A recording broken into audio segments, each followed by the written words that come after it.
Hi, my name is Melissa Klimek with Sierra Gallery, and today I'm talking with Annie Buckley. Annie Buckley is an artist who has a video in our current exhibit.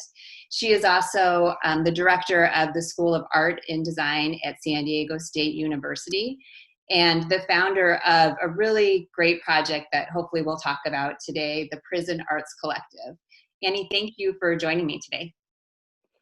Thank you so much for having me, Melissa, and thank you for putting together this exhibition. I'm honored to be part of it. Oh, I'm so honored to have you in it. Um, so my first question for you today, I was hoping you could take some time to describe your piece that's in the exhibit. It's a video work of art, and it's entitled All One. Maybe you could explain the name of it a little and sort of the connection with the show. Sure. So when I first saw the title of your exhibition, I was thinking immediately, I just resonated with it, and I felt like it was such a meaningful, important time to address that for the reasons that you explain in your intro with the two pandemics essentially that we're dealing with right now between COVID and systemic racism. And personally, I have been practicing yoga and meditation for over 30, almost 30 years. And it's a really big part of my life, but not necessarily my art or writing practice, like directly.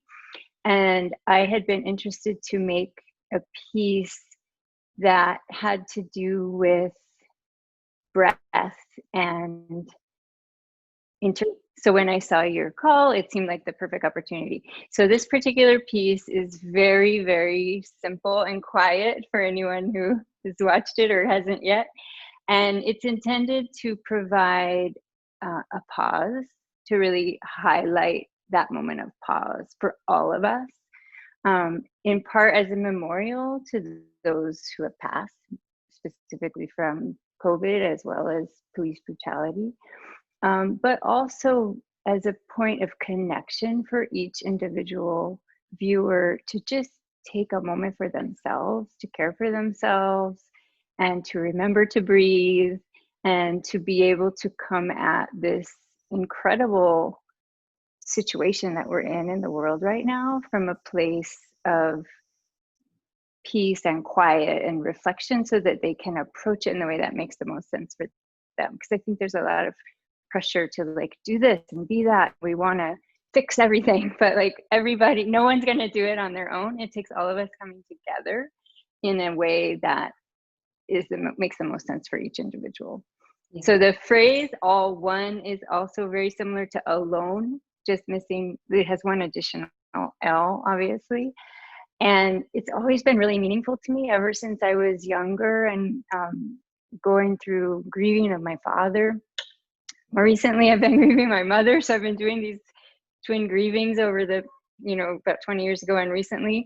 And that phrase meant a lot to me because it reminded me that we are all together, even if we're feeling alone. And I feel like right now the whole world is grieving. And so I hope that this can be sort of a bridge between personal and communal grief. You know, I actually intentionally put your piece sort of in the middle of the show for that fact. So it could give the visitor a moment to take pause. It's right after sort of the Justice for pieces that Crystal Sabah did, and those are pretty heavy. And I really wanted people to sort of have a moment then to reflect on those and kind of literally catch their breath before they continued on. Yeah, I love where they're placed. That's so interesting. I noticed that in looking, but I hadn't thought about that as reasoning. So thank you for that. In the piece, the visual is really subtle and peaceful, but I really wanted to focus on the sound. And it's the sound of breathing. It's the sound of my breathing in this case, but hopefully standing in for all of us, having that experience of conscious breath. And at the same time, the wind can be heard. And then I started to hear birds chirping, which at first I wasn't sure if that was, should I use one without that? And then I thought, no, that's perfect because it's all of us in this space together and in this oral way. Yeah. And at first, when you listen to it, you don't even notice the sound. And then very gradually, like as it slowly starts to move, you hear it. It's pretty neat how that happens. Cool. Thank you. Yeah. So, in addition to your traditional artwork, you also are involved with something that's pretty cool, sort of bringing art to a larger group. You're the founding director of the Prison Arts Collective. Can you spend some time talking about that? Sure, sure. Thank you for asking. Yeah. So, the Prison Arts Collective is a collaborative project dedicated to expanding access to the transformative arts to people who are experiencing incarceration in California. Um, it started about in 2018. I started it together with some students as well as some incarcerated individuals who were interested in bringing an art program to the prison. Specifically, one of them, Stan Hunter, who had reached out to the prison to get the program going, who is now out after 30 years and a teaching artist with us in our program. So it was a really a collaborative effort from the beginning. But what we do is teach art inside the prisons, and how we're supported by Arts and Corrections, which is a program of the California Arts Council and California Department of Corrections and Rehabilitation.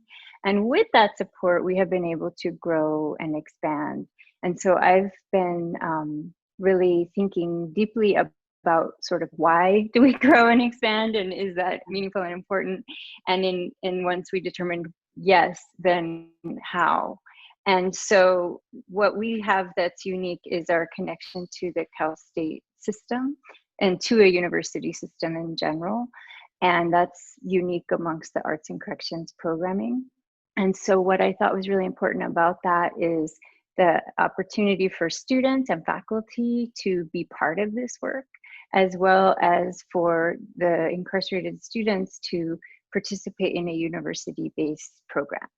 And so those connections have always been part of the program. And the real reason for growth is also to expand that to other universities, to continue that model, as well as to have the opportunity for meaningful jobs in the field for people who might not otherwise have that. When I first started this project, I was teaching at Cal State San Bernardino, where I was a professor for 7 years.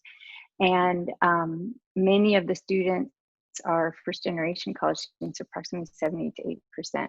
And so many of them who participated in the program, many of them in my classes would graduate, and I, struggled to find jobs doing what they loved. And I just feel so lucky that I've always had the opportunity to do what I love. Like, it's not always been easy, and I haven't always, been perfectly flowing, but I have that opportunity. I wanted them to have that chance. And so I really recognize this need to have more opportunity for meaningful jobs in the field. So when the idea of funding came along, it seemed like a way to sort of address expanding arts for those that are incarcerated, while also providing these meaningful opportunities, both for first generation and other college students, as well as system impacted people and formerly incarcerated people. One of my favorite programs that we have is the Arts Facilitator Training Program. And we started this in about 2015. And it is a comprehensive teacher training for people who are currently incarcerated, who are artists, writers, poets, musicians, which there are many of them within the correctional system, and they're so talented. And so we provide a teacher training, and then they give peer-led classes within the institution and create a creative community for their peers. Yeah, that's great. And it's helping define a path for them in the future, which is wonderful. Annie, thank you so much for taking the time to talk with us today. I appreciate you having the conversation with me, and then also just being in the exhibit. Thank you. Thank you so much for having me and for hosting this exhibition.